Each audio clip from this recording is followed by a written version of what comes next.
want you to look deep inside yourself. I make bad decisions.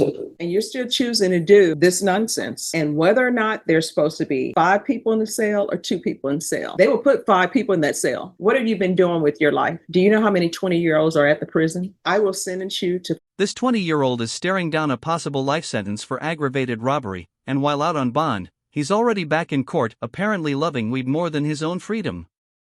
He's breaking down in tears, but Judge Boyd is not buying the emotional performance. By the end of this hearing, she gives him a choice that is genuinely terrifying. Make sure you watch all the way through to see exactly what that deal is.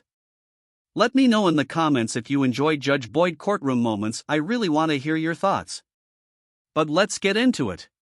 Are you all proceeding on the motion to revoke? We had the recommendation that MRT, this is going to go forward. Yes, that's the MRT, yes, the MRT and the ILP. All right. The court is calling 2023 CR 2570B State versus Joshua Jacob Cannon. Can I have parties announced for the record? Jason Garrett, Your Honor. Mark Lifford, Fence Judge. And are you Joshua Jacob Cannon? Sure. All right. So here's the thing. You got to save the tears because we're here on a motion to revoke. Because the state is alleging that there are some actions that you did that were a violation of your conditions. Do you understand? Judge Boyd shutting down his crying with "Save the Tears" is cold, but honestly so necessary. Crying doesn't count as community service, and it certainly doesn't clean the drugs out of your system. All right. So are you the same Joshua Jacob Cannon who was placed on deferred adjudication in 2023 CR 2570B for the offense of aggravated robbery on June 12, 2023 for a period of 10 years? Is that you? Yes, Your Honor. All right, state. Yes, Your Honor. And we're proceeding with number 2, that is the second to last number 2. Okay. There's a violation of condition number 2 on or about the 16th day of August 2024. Bear County says the defendant Joshua Jacob Cannon engineers commit to the illegal use of controlled substance, namely marijuana, violation of condition number 2. How do you plead to that? True or not true? True. Waiver name violated. Any objections? No objections, Your Honor. Did you understand by pleading true to violation of condition number 2, the court could find it true, grant the motion, find you guilty, and sentence you to life in prison? Yes, sir. Do you understand if you have some sort of an agreement that you've worked out with the state, I don't have to follow that. Once you've pled true, I can sentence you to life in prison. Do you understand that? I understand. Knowing that, you still wish to plead true to violation of condition number 2? Yes. Court is finding violation of condition number 2 true. Is there a proposed agreement? There is, Your Honor. It is denied a motion to adjudicate, continue the individual on the deferred with the amendments to add MRT points and intensive outpatient treatment. All right. Is that the proposed agreement? It is, Your Honor. All right. Let me ask you something. Do you want to go to prison? No, ma'am. Then why are you doing this?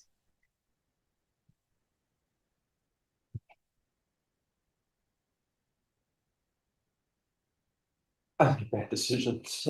No, I mean, here's the thing. You have decisions that you have to make. And on the one hand, your decision is, do I want to do this? If I do this and I'm caught, I can look at life in prison. And then what ends up happening is your attorney has and this is where I've been a defense attorney before. This is where the attorneys are throwing themselves on the mercy of the court saying, please let this judge follow our agreement, even though I don't have to do it. So when you're making decisions and knowing you could go to prison and you're still choosing to do this nonsense. I've been going to NA meetings. I've been going there for 2 weeks. Mhm. So I've been trying to. Well, but see, here's the thing. You've been on probation since 2023 and you only have two weeks. What have you been doing with your life? Do you have employment? Yes. What do you do? I work for Home Country Waste Solutions. I've worked 60 hours every week.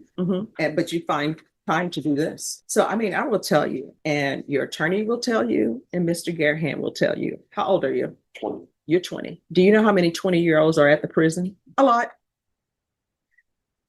And if you don't want to get your life in order, you know what's going to end up happening?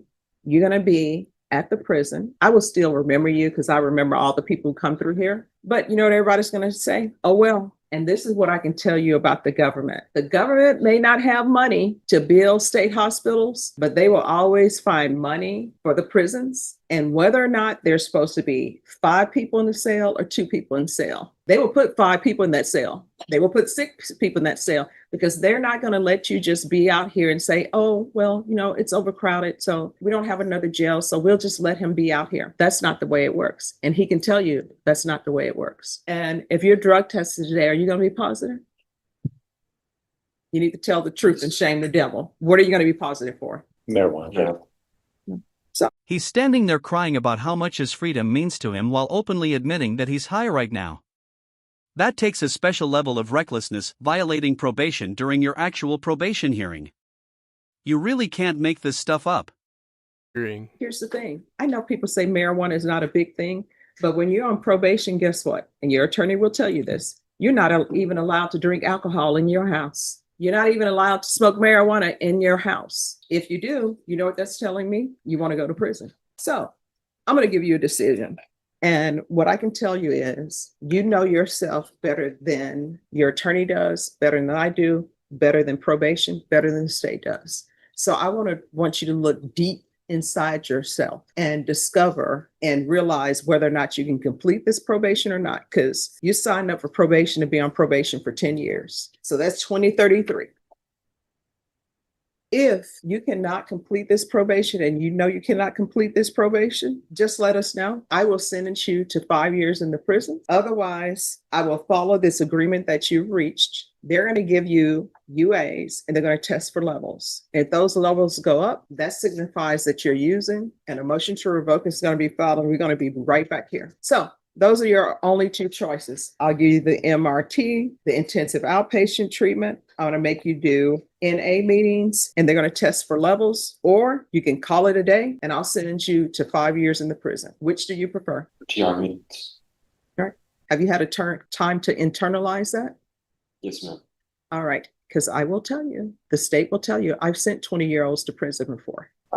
And Judge, I know he's very emotional right now, but when I've talked with him, he has conveyed he needs help. I mean, he has been self-medicating. He got in a real bad accident about a year and a half ago, jacked up his hip, no excuse, but he needs help to figure out not doing that. I mean, he takes full responsibility, Judge. All right, probation. I'll deny the motion. And I'm sorry, probation. Are you recommending this as well? Yes, Judge. All right. The court will deny the motion, alternate amending conditions to include the MRT, IOP, and I'm going to want UAs, test him for levels, and he's going to do sober support meetings, 30 and 30 days, and your levels should start going down. Do you understand? Yes, ma'am. Is there anything else you need from the court to be successful?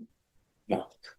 Judge Austin, do you want to give those ways How often are you, because it's marijuana in his system? every 2 weeks? All right, so there's going to be UA every 2 weeks until he presents with a negative UA. Is there anything else you need from the court to be successful? All right, we can go off the record. Here's the thing. Everything that you do from here on out, I'm going to help you with your decision making. If your actions could result in you being revoked and going to prison, you shouldn't do it. If your actions are like, maybe this is something I can get revoked for, maybe not, you shouldn't do it. Do you understand? Yes, sir. Because otherwise you're going to be at the prison, and either you are, first a motion to revoke will be filed. Either you're going to make bond or you're not. If you don't make bond, we'll bring you over dressed in orange. We'll hear it. And either you're going to get revoked or not. And either you'll end up in prison or not. Do you understand? Yes, sir. All right. Good luck to you. Thank you, Your Honor. You're welcome. Honestly, I think Judge Boyd handed this guy a lifeline, but she kept the rope within arm's reach just in case he messes up. He chose to stay on probation until 2033, meaning he has to remain completely sober for the next decade or risk facing a life sentence. That's a long time to stay clean when you've already shown you can't make it through one court date. Do you think he'll actually make it to the finish line? Let me know what you think in the comments. And as always, thank you so much for watching. Don't forget to like and subscribe. Take care, guys.